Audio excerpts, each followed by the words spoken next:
Why do you continue to prosecute a war that the American people aren't behind? So the question I would ask to you and to others is, what is the cost of a nuclear-armed Iran? What is the cost to the American people if the world's most dangerous regime has a nuclear weapon? But the truth is they don't want war coming to this shore. And when you do a decapitation operation, the likelihood is going to be exchanged in the United States. There's no evidence that we are safer because of this war. We did not have any evidence that Iran intended to imminently attack this country in any way, shape, or form. So I disagree with your assessment that we are under threat. Kirsten Gillibrand strongly challenged Pete Hegseth over the Iran conflict. You ignore the fact that Americans don't back this war. 3 out of 5 people are against it. More than $25 billion already wasted. Reports say it's costing $1 billion every day. New Yorkers are angry. Fuel prices climbing. Food costs increasing.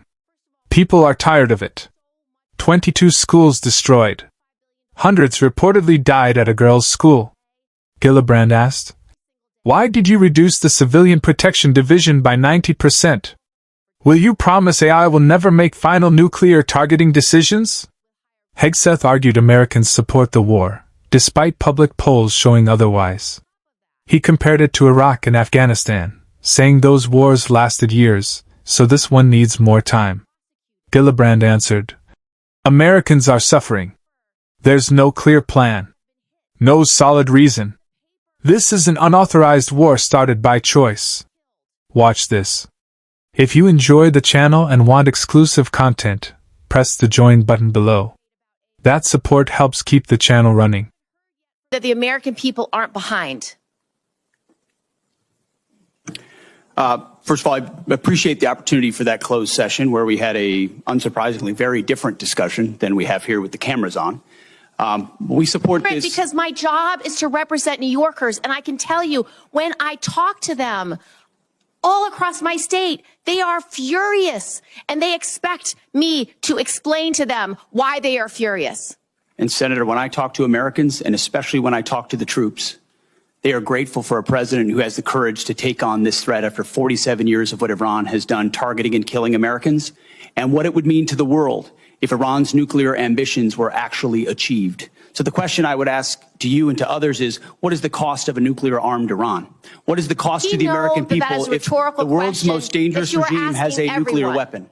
But the truth is they don't want war coming to this shore. And when you do a decapitation operation, the likelihood is going to be exchanged in the United States. There's no evidence that we are safer because of this war. We did not have any evidence that Iran intended to imminently attack this country in any way, shape, or form.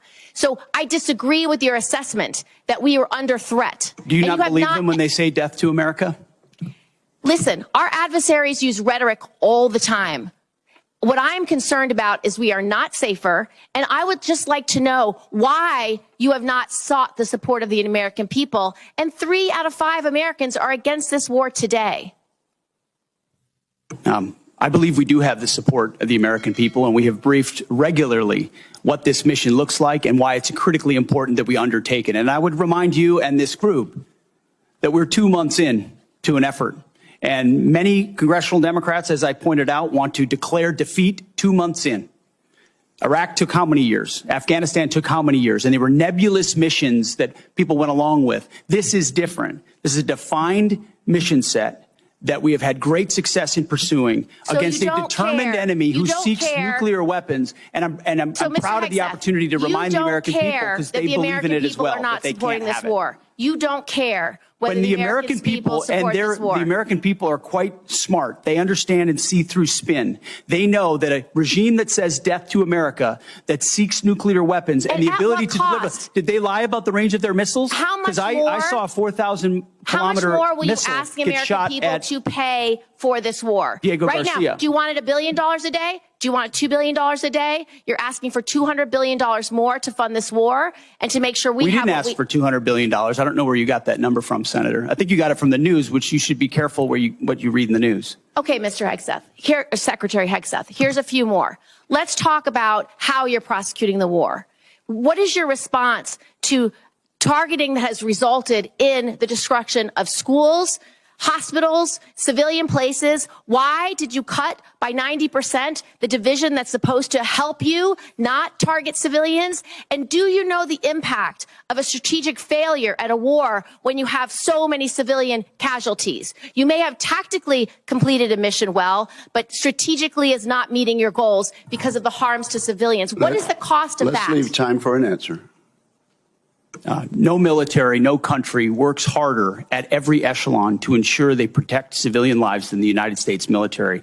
And that is a ironclad commitment that we make, no matter what systems Then we why use. did you cut the department by 90%? Thank you, Senator Gillibrand. There'll be other rounds of questions. Senator Rounds, you are now recognized. Thank you, Madam Chair.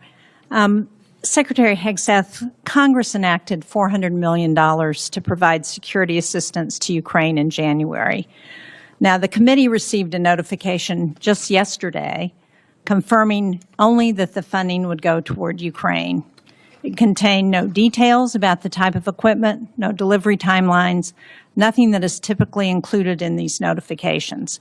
And when asked about the delay in funding, the committee was told that Bridge Colby was developing a spend plan, but we've received nothing. So when can we expect the full spend plan for this appropriation? And Madam Chair, can I, if this is not already part of the record for the committee, can I enter it into the record? Without objection. We acknowledge and are executing on the European capacity building amount of $400 million that you referred to. Undersecretary Colby's done a great job looking at options and worked very closely with our European commander, General Grinkowitz. So his requests of what makes the most sense will inform what ultimately is invested in. Well, this notification says that EUCOM coordinated on the spend plan in March, but General Grinkowitz told this committee on April 16th that he had not yet been asked to review any spend plan for this appropriation. So, General Kane, have you received the spend plan for funds in Ukraine, and have you asked the EUCOM commander for his concurrence? I do not believe so, but I will find out, Senator, and get back to you by the end of the day. Thank you. And yesterday, Mr. Hurst, you told the House that you needed to seek legal review to appropriate the funds as Congress intended. So can you share with us what the nature of that legal review is? And seems to me the law was pretty clear. I saw it. It was part of the defense appropriations bill that we passed in January. And as you know, violating congressional intent on appropriating funds is a violation of the Impoundment Control Act. So what's the nature of the legal review that you have to get? Thanks for the question, Senator. What we're looking at is if we could use the funds in the same manner as USAI, and we had our counsel look at that. And so they provide us a legal opinion on how the funds could be used to support European capacity building. And can you share with this committee what that legal opinion is? Ma'am, I don't have a copy of that, but we can ask the OGC office if they can supply it to you. Madam Chair, can we ask that legal opinion is shared with the committee officially? Thank you. Also, I don't know who can answer this, but let's clearly understand what Kirsten Gillibrand revealed here. The Trump administration is continuing an unauthorized war that most Americans reject, while the human and financial damage keeps growing with no real plan or ending in sight. Pete Hegseth appears unconcerned. Gillibrand begins with the biggest issue. This conflict has already cost over $25 billion. Estimates say it's burning through nearly $1 billion every day. Pentagon Comptroller Jules Hurst stated the official number is $25 billion, but Democrats strongly question it. Senator Richard Blumenthal called the figure misleading. Senator Tammy Duckworth described it as incomplete. Democrats on the Armed Services Committee believe the real amount is closer to $40 to $50 billion and still rising. Independent analyst Stephen Semler studied weapons usage, troop movement, and military losses, estimating the total reached $71.8 billion in only 60 days, averaging $1.2 billion daily, and Americans are noticing the impact. Gillibrand explained that New Yorkers tell her they are paying more every day at gas stations. California gas prices jumped beyond $5 a gallon during mid-March. Diesel became more expensive, grocery prices increased, and Goldman Sachs raised recession concerns to 30% because of rising oil costs. Gillibrand mentioned that 22 schools were bombed. Reports also described hundreds dying at a girls' school.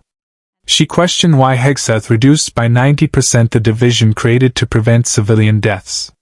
Then came the alarming issue. Gillibrand brought up AI targeting.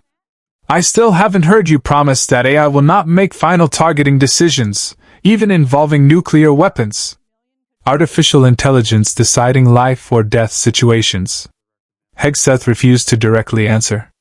Instead, he simply claimed, "No military works harder to protect civilian lives." But that avoided the real concern. The main issue is authorization. This is an unauthorized war, Gillibrand declared. Congress never approved military action.